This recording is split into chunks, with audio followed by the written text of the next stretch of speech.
Welcome, today in front of me Motorola Edge 30 Fusion, and I'll show you how to log out from Gmail account on this device.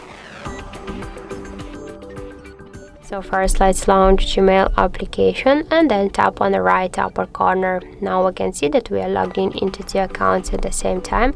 And now just to log out from Gmail account in Gmail app, we should log out from Google account on our device. And to do that, we should click here to manage account this device and select one from these accounts. Then click here just to remove account and confirm your action by click to remove account again. And that's it. Now let's go back to the application, and here in Gmail app we can see that we stay only with one account, so we'll just log out from Gmail account in Gmail app. So that's it. Thank you for watching, and if you find this video helpful, don't forget to leave a like, comment and to subscribe our channel.